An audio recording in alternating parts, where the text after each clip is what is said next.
Welcome to BODS Mayhem Hour, your source for all hard rock, heavy metal, new metal, alternative, punk, horror punk, hardcore, rock, and all local bands, with your host, John the Bod, a.k.a. the Bodfather. Okay, this is Will Crewdson of She Made Me Do It. You're listening to BODS Mayhem Hour. The views and opinions of the guests do not necessarily reflect the views and opinions of BODS Mayhem Radio Network, its staff, affiliates, or sponsors. Parental discretion is advised. Welcome to BODS Mayhem Radio Network.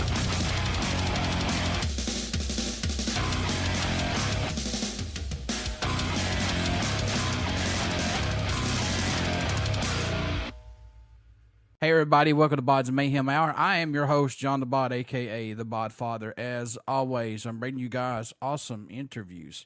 Today, it's an honor and a privilege to have Mr. Will Crewdson of She Made Me Do It. She Made Me Do It released their new EP, Drenched, which is out now via Catranstic Records. And I hope I said that correctly.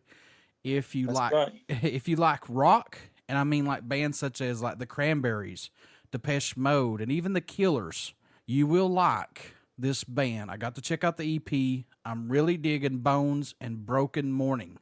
These two songs are, man, the intros and everything with these two songs are badass, man. Good job from you guys. Thanks a lot. Yeah, cheers. Thanks for having me on your show. I'm glad you like the music. Let's jump right into this, man. How's it been working with Tag Publicity so far? Well, great. I mean, we've only been working with them for about a week and a half, but, you know, there's been a flood of press and radio and reviews, and so it's great. It's going great so far. They seem to like us, and we seem to like them, so it's good. She Made Me Do It has released the official music video for your single Bones. Was it hard to choose between the current set of songs on this EP, which one would be the first single and maybe video? And what did you want that first song to say for She Made Me Do It for the ones who have not got to hear of your music as of yet? It wasn't too hard to choose them. This time, it was kind of like these are all the latest songs we did that we'd finished, and they all seem to work together. Whereas before, we've had a couple of albums out before where we've had like, you know, maybe 15 songs and 12 and picked 12 from them or something. But this was like these 4 songs all came out and they all worked together for some reason. So I guess that's the best way to for things to happen, you know. I think, well, because the sounds developed quite a bit, and we definitely wanted the heaviest track on the EP to be the first track, because that's kind of how we sound live now. When we first started, we were quite electronic based, and we actually used to just go out as a 2-piece with backing and drum machines and stuff. But now, yeah, we're a lot more rock, and Shahina's playing the bass, and it's just so that was the most important thing, to get that heavy side of the band, and that was the initial kind of thing with Bones being the first track on there. I know this is an EP, Will, but are there any songs standing out more to you than any on it as of right now, if possible? I mean, I know this is like picking your favorite pub or your favorite collectible, but and I know it must change every time you listen to it. But do you have any favorites? It sounds cliche, but I really like them all, and I think I like them all for different reasons. You know, as I say, Bones, I love it because it's heavy, and Broken Morning, I just think it's a good pop song. A lot of people are saying that it would sound great on the radio, so hopefully that one will end up on the radio. And Ashes, I can imagine it in a club, you know, in a kind of dark, I hesitate to use the word goth, but, you know, like that kind of dark sounding club, I can imagine that being played in. So yeah, they're all kind of, I wouldn't be able to pick my favorite, really. The thing for me that sticks out the most about this EP, and I'm not knocking any other bands out there, it's just this EP is so diverse with music. Oh, well, that's good. That's good to hear, because that's what I've always tried to do with, I mean, even in our old band, we used to play in a band called Rachel Stamp. We used to do a lot of touring, and we always used to want to be as diverse as possible, especially when it came to recording. So I think that's just carried on with everything I've done, you know, and this is, it just seems like a natural thing now, because I've done it so often in the past. It just seems like a natural thing to have that variety. Yeah. Yeah. Cause like when you start out with Bones, which is the first track off the EP, it's heavy. And then you go from that to Broken Morning, and then it's like, whoa, it's slowed down a little bit more, you know, and it's like a roller coaster, but it's good. That's what I think music needs still to this day. I think so, yeah. And it's like, I think it's kind of easier to be like that these days if you want to be, because obviously there's less rules, less kind of people in companies trying to pigeonhole you, you know. So I think we're just going to take advantage of that, you know, the fact that no one's telling us what to do and we're releasing it ourselves. And, you know, I think people need to hear that, and they do appreciate it when they hear it. They appreciate you being honest, and rather than trying to fit into a, you know, pigeonhole, as I said. Very true. What do you hope everyone takes away from this new single, or message you hope they hear while listening to it, or just any of She Made Me Do It's music in general? Just like, I just want people to get a buzz out of the music, really, just as a whole package, you know. And I think you're more likely to get that if it's diverse, like I say, you know, you're more likely to find something you want out of a, you know, a set of songs. So yeah, I think that's just really that kind of rush and buzz you get from good music, you know. I'm not saying that it's going to appeal to everyone, but you know, it still excites me to hear it, so that's the main thing. Yeah. I always want to give the artist a little shout out, because I don't think they get enough respect for the work that they put in and have to work with the bands to get exactly what they want. But the artwork was done by Jeff Conway at Pushing Normal. How That's was working with him on this, man? Oh, he's great. I mean, we've done a few different covers with him and T-shirts and things, and he just seems to be on the same wavelength. We actually just bumped into him. He was like selling some of his artwork at this kind of alternative fair near where we live, and we just loved it. And he's actually done a whole animated video for us, and he just seems to completely understand what the band's about and adds to it, you know, visually. So yeah, and it's very much a partnership with him. We work with him. Like, I kind of thought of the way that artwork should look, and he just ran with it really and just came up with exactly what I wanted, you know. So yeah, it's great. Yeah, especially work with somebody that you worked with before, especially artwork. This has to be an added bonus because you got a comfort zone with him and you know what you're going to get. Yeah, totally. Yeah, and it's like he's not shy of being diverse as well, you know, because, like, as I say, we did an animated video which is pretty colourful, and this is kind of, this sleeve, it's a bit more serious and well, black and white, I guess. Yeah. Now, you produced this EP. Do you like having the control of producing your own music and that freedom to do so versus having an actual producer? With my own music, I do, yeah. But then again, I've really enjoyed working with producers in the past with other bands and projects I've been involved with, you know. So I just like, again, going back to that word diversity, I think with every project or band that I play with, I like there to be a completely different experience. So with this, it's kind of, I like to take the reins with the production. But something that changed on this EP was we got this guy Nat Chan to mix it, whereas before I mixed it all myself, and that worked out really well. So I don't mind handing it over to other people, you know, after I've initially done the production. So yeah, so it changes. Yeah, I don't really prefer working with other people or working with myself or doing it myself, you know. So yeah. This episode of BODS Mayhem Hour is like Pee-wee's Playhouse. Every time you say the word diverse, it's our secret word. Ah. It is. Yes, it is. Absolutely. And I do know what you're talking about when you're talking about Pee-wee's Playhouse. Unbelievable for an English. The great shows of the 80s, my friend. Oh, yeah. Yeah. Oh, dude. I won't say it again because, you know, like the clock will explode or something, whatever used to happen. So. All musicians are safe on BODS Mayhem Hour, folks. That's the disclaimer. Yeah.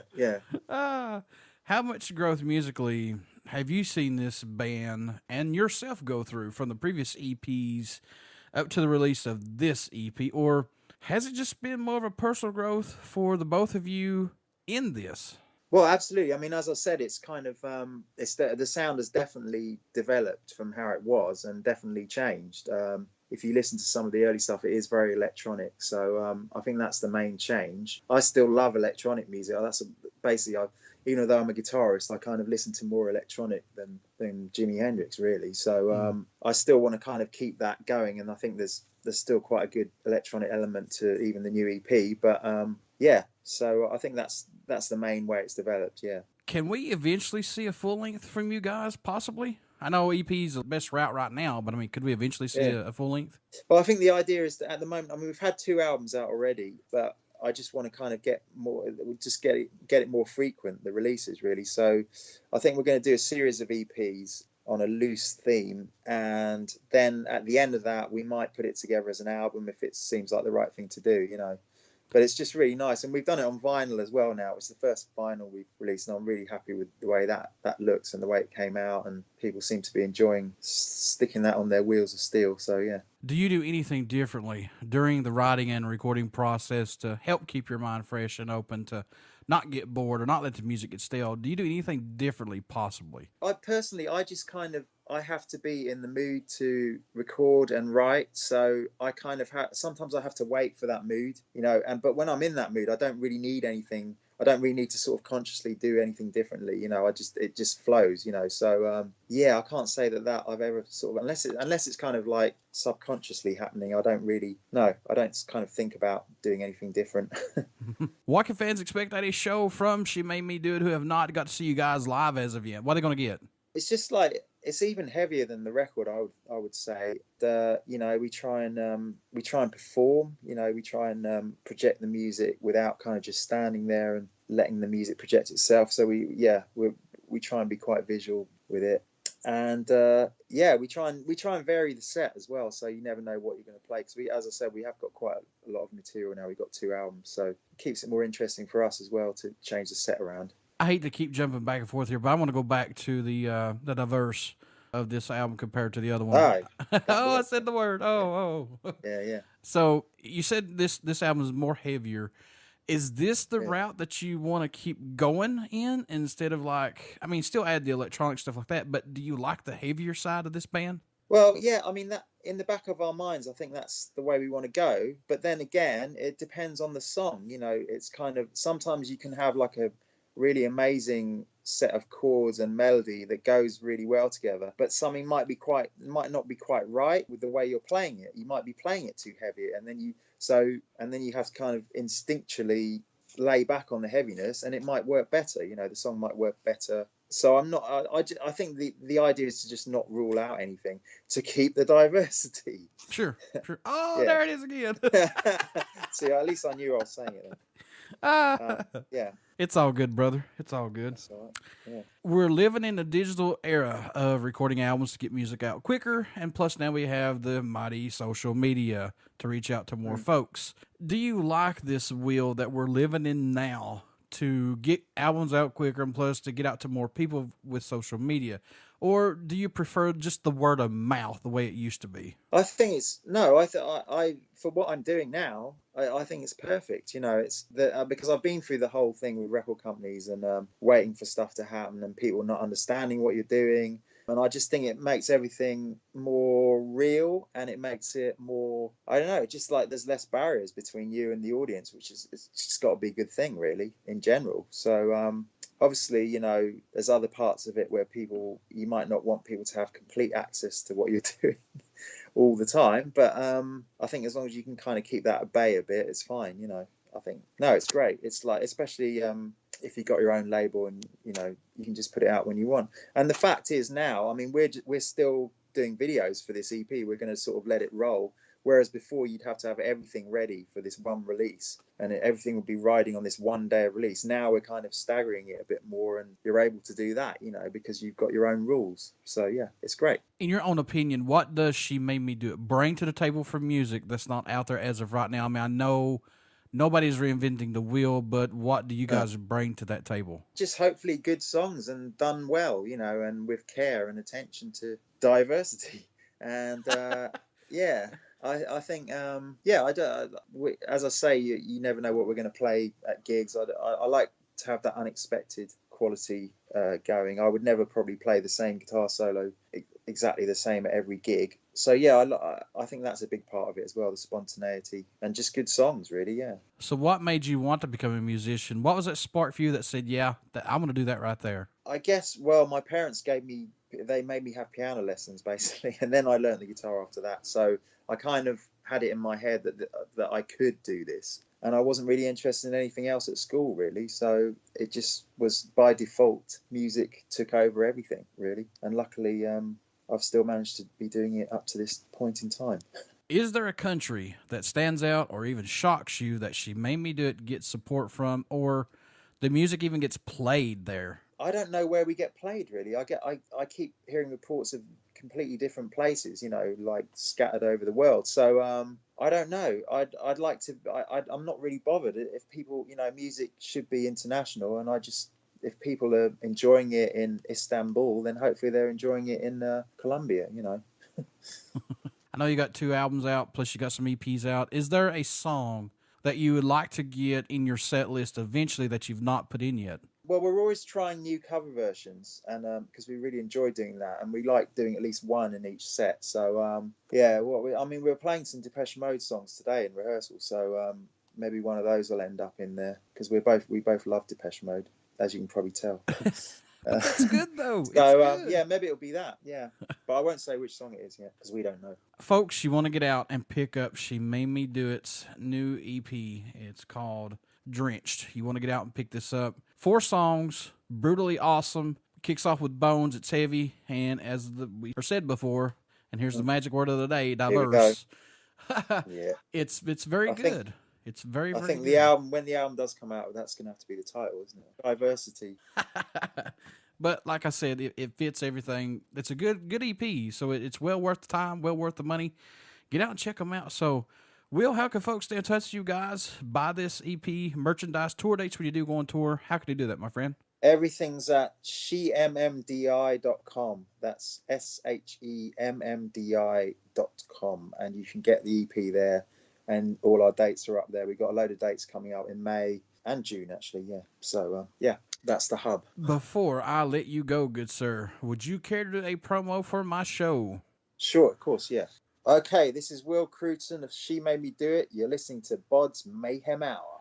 Everybody stick around. We got some great stuff coming up, and you only hear these interviews right here on BODS Mayhem Hour and BODS Mayhem Radio Network. Please get out and check out our Facebook page. It has our YouTube link, plus it has our podcast link, and hopefully soon our Twitch link. And also get out and check out She Made Me Do It. These guys have some awesome songs out there. Like I said, if you like The Killers, Depeche Mode, things like that, the Cranberries, really good stuff. Thank you so much, Will, for being on the show, and the best of luck to you guys. Oh, thanks a lot, John. Thanks for having us.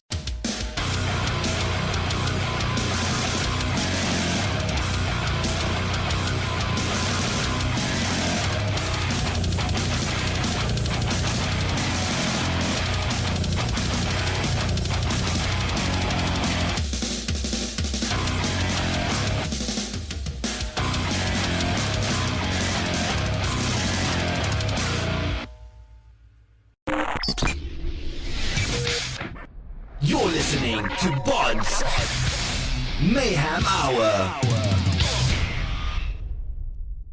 Follow us on Facebook, Twitter, and Instagram.